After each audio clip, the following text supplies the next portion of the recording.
The next piece of terminology we all need to get used to is course rating. On we go. So basically the course rating is equivalent to what we currently know as the standard scratch score. So it's the number of shots that we expect based on a rating process a scratch golfer to play a particular golf course in. So for example, here at Woodhouse Bar, the ladies' red tees 74, I think 74.8 is the course rating value. So but the par is 74 for ladies. So scratch is slightly hard. It doesn't necessarily matter. The par is almost irrelevant because the par is just what you measure yourself against in terms of how they want to call the hole. We could measure a hole as a par 5, but it actually be on the card as par 4. It means that the length of the hole and the difficulty that that hole actually presents makes that hole harder than what the club perceive it to be at par 4.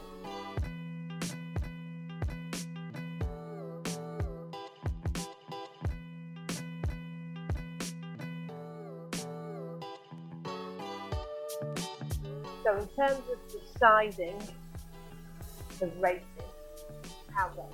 So basically we have teams of volunteers that come out and rate golf courses. So this is a great, it is quite an enjoyable process. About 4 hours to do a course rating, and that's a standard for each set of teams. But they'd come out and they'd look at each individual hole. So they wouldn't play the golf course, but they would look at it based on a set of measurements. So how far a lady scratch golfer would hit the ball, about 220 yards. How far a male scratch golfer would hit the ball. And then the same for a bogey golfer. So that bogey golfer, 20 to 24 handicap. How far they hit it, which is about, for a lady, about 150 yards carry, and for a man, about 180 yards carry. So the idea being that we rate the golf course for those players.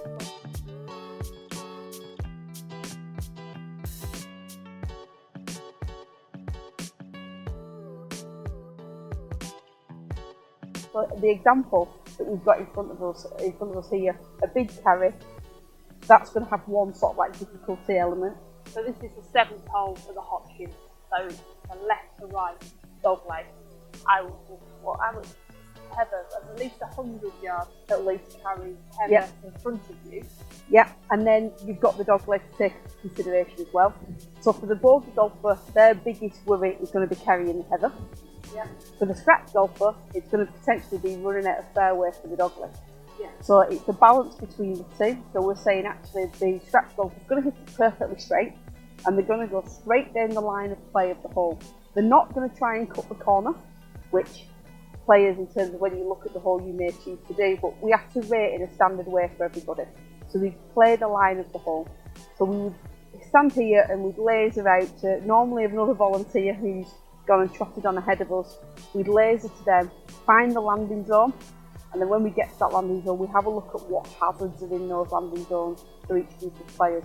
So bunkers, trees, rough, heather, not on the Hodgkin, but water in many cases. So we can, all those different elements come together to show us how hard each hole is and the difficulty of each hole for a scratch and bogey player.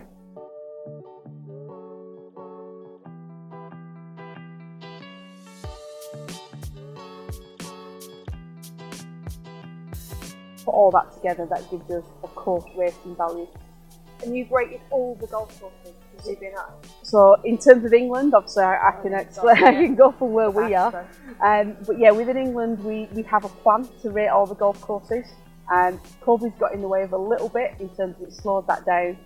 So we're short of about 400 courses that we won't have done before November. But we're going to issue those with a provisional rating. Everybody else has been done, and we'll play catch up next year to get those courses done and rated. And then everyone will have a course rating and a slope rating that they can then use into the World Handicap.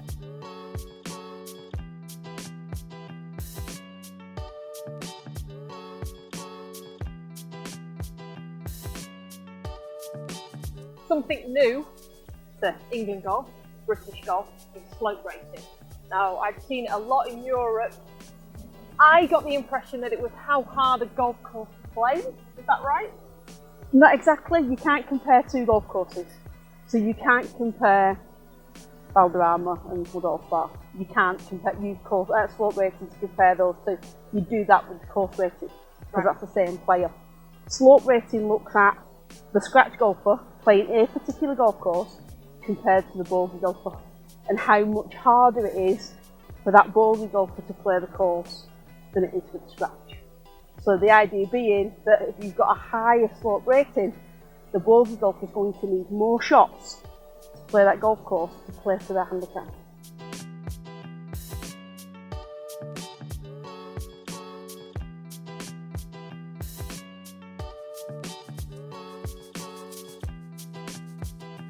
Okay, so you're not going to get someone ringing up saying, hang on a minute, the course down the road's slope rating is this, and our course is loads harder than theirs and ours is less. Yeah, it doesn't work like that. It's not about the golf course. It's not about the golf course. It's not about the ability of the golfer. Correct. It's about the golfers, not the actual course itself. Course rating is the measure of the golf course, because that level, that's a scratch golfer for everybody. So that's what you use as your yardstick for difficulty. Higher the course rating, the harder the golf course. So give us an example of a slope rating. I looked at the Woodall Spa one. The higher your handicap, the more shots you get. It's not like I'm off one handicap, the slope rating is this, I'm going to get one shot. I'm off 28, I get one shot too. That's not right, is it? No. So it depends on obviously the handicap play. If you scratch, you're always scratch. So you never change that. You'll always be a scratch golfer wherever you play. Yeah. If, for example, myself, 6.6, playing here at Woodall Spa today, I play a 8. I get an extra shot and a bit in terms of the number of strokes I need to play this golf course. If I play my own golf course, then I actually only get one shot more. So rather than getting 2 shots extra, or a shot and a bit more, I actually only get 1, so I expect 0.8 more. So the idea being that it depends on where you're playing, your handicap will change, or your course handicap will change. I think we'll talk about that a little bit later on. So that's great then. So that's pretty much your handicap transfers.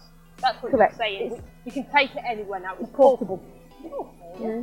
Portable. That's great. That's what I'm all about. But most of you lot now, you might play at your home course, but you'll go play society golf, holiday golf, opens. Everything can now count for your handicap, and it can be adjusted to wherever you play. It's got to be great news, right?